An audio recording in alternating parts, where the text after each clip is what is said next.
Bonjour, merci de m'écouter du site formation WordPress.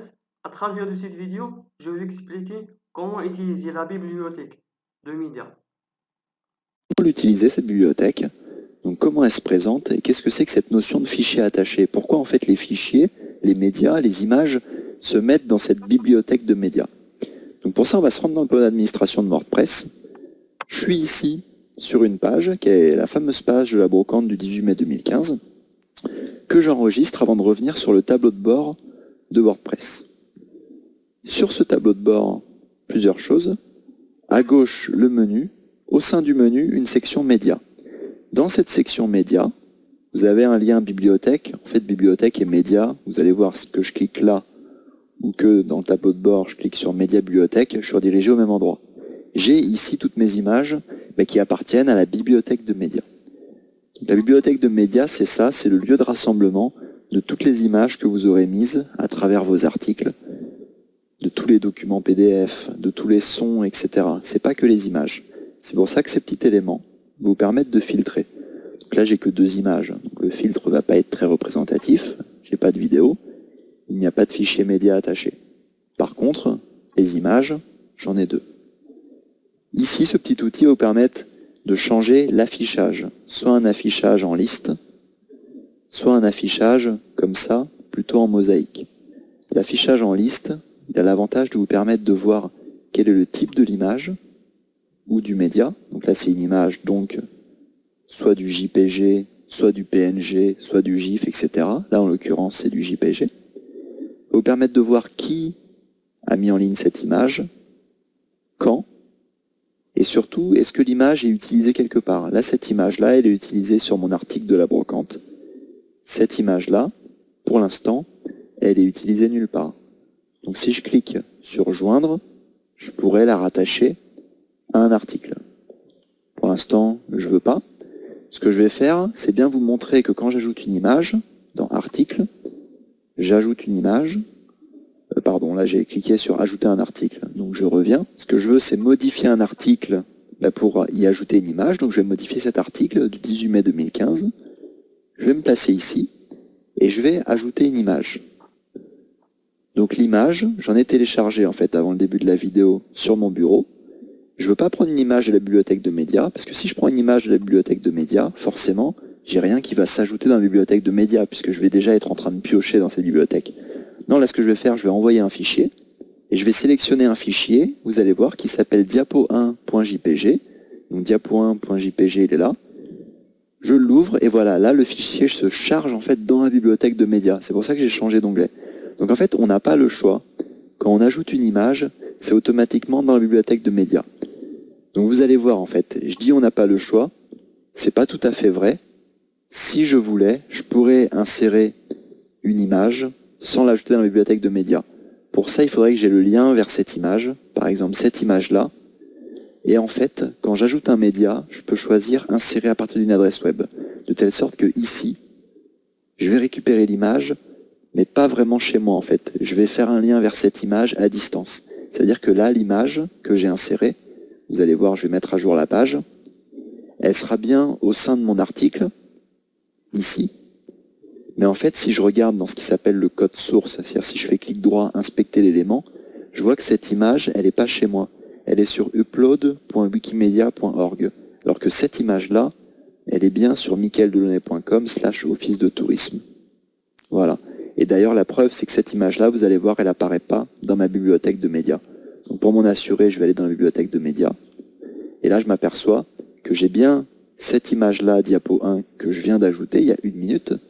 Par contre, je n'ai pas cette image-là. La bibliothèque de médias, voilà, ça va vous servir à organiser vos images, à toutes les répertorier, de telle sorte qu'il y a des images qui vont peut-être revenir d'article en article. Et dans ce cas-là, au sein de votre article que vous allez modifier, vous aurez juste à vous placer là où vous voulez ajouter le média. Vous cliquez là, et le média, vous pouvez le prendre soit de votre bibliothèque, soit de votre poste. Si vous le prenez de votre bibliothèque, vous pourrez voir seulement les images, seulement les sons, seulement les vidéos, seulement peut-être les images, les fichiers non attachés, c'est-à-dire qui ne sont pas des images, des sons, des vidéos, etc. Vous pourrez voir les dates aussi. Ça veut dire si vous voulez retrouver une image que vous avez mise en décembre 2014, vous allez pouvoir filtrer. Donc ça peut être intéressant si vous partagez par exemple des photos de voyage. C'est-à-dire que votre bibliothèque de médias, elle contient toutes vos images et vous pouvez aisément reprendre vos images de voyage que vous auriez fait en janvier 2015, parce qu'au moins il y a cette classification par date. Pour ceux qui ont beaucoup d'images, il y a même une recherche. Donc là, si je tape salle, je vais tomber sur cette image. Les autres images, si je tape arbre, j'ai rien. Mais par contre, si dans la bibliothèque de médias, j'avais été mettre un titre plus percutant à cette image-là, par exemple, c'est l'image du lac d'Aigrefeuille, il y a des arbres, j'aurais pu mettre arbre au lac d'Aigrefeuille d'Aunis, auquel cas ce titre-là me sert vraiment pour des problématiques de classification. J'aurais modifié l'image. Alors, j'annule. En fait, arbre au lac d'Aigrefeuille d'Aunis, c'est automatiquement enregistré, c'est un peu troublant, sans que j'ai à cliquer nulle part. C'est-à-dire que si j'ouvre ça et que je mets test, que je ferme, que je rafraîchis la bibliothèque, je vois bien qu'il a enregistré le test. Pourtant, j'ai pas eu de bouton mettre à jour. Voilà. Ce qui est un peu déroutant, on a l'impression que c'est ce bouton-là en fait qui sert à mettre à jour l'image, mais non. Donc là, j'ai bien mis arbre au lac d'Aigrefeuille d'Aunis, de telle sorte que si je cherche arbre, alors j'ai oublié le R, arbre, voilà, j'ai bien mon image. Donc quand vous avez beaucoup d'images, que ce soit des images de recettes, des images des services que vous proposez, ça peut être ça, vraiment intéressant. La bibliothèque de médias, vous allez pouvoir aussi supprimer des éléments, soit en cliquant de manière unitaire, et vous cliquez ensuite sur supprimer définitivement ici. Voilà, il y a une confirmation qui vous sera demandée, et vous pourrez valider. Vous pouvez aussi faire une sélection de masse. Ça, c'est le problème qui arrive quand on a beaucoup d'images. Vous n'allez pas vous embêter à cliquer, supprimer définitivement, etc. Ici, il y a sélection de masse. Vous sélectionnez plusieurs images, ce que vous voyez là avec les coches bleues. Et toutes les images sélectionnées, vous pourrez, les supprimer. Ici, toutes les dates, c'est le même filtre que ce qu'on avait au sein des articles. Ensuite, la bibliothèque de médias propose, quand vous cliquez sur une image, d'avoir plus de détails sur l'image. Donc là, ça veut dire que ça vous affiche en fait une page totalement dédiée dans l'administration, avec la taille du fichier, les dimensions, et vraiment là, vous êtes comme si vous modifiez un article. Donc c'est assez peu utile. Voilà, WordPress vous indique qu'il a généré une page exprès pour ce fichier en fait que vous pouvez ouvrir. Voilà, c'est une page exprès pour ce fichier, et là vous pouvez parcourir vos images, image précédente, image suivante. Ça peut servir si vous avez beaucoup de photos. Voilà ce que c'est que la bibliothèque de médias. C'est pas que les images, généralement c'est vraiment beaucoup les images, mais vous allez voir que ça va nous servir aussi à ajouter des sons, des vidéos, voire même des documents PDF. On verra ça dans une future vidéo. Mais en tout cas, ce que c'est la bibliothèque de médias, c'est le lieu de rassemblement de tous vos médias. Ça va vous permettre d'avoir toutes vos images, toutes vos vidéos au même endroit. Vous pourrez voir quelle image a été utilisée quand et sur quel article, de telle sorte que vraiment l'organisation sera bien plus facile que si vous n'aviez pas eu en fait de bibliothèque de médias. Et l'avantage, c'est que tout est stocké en ligne.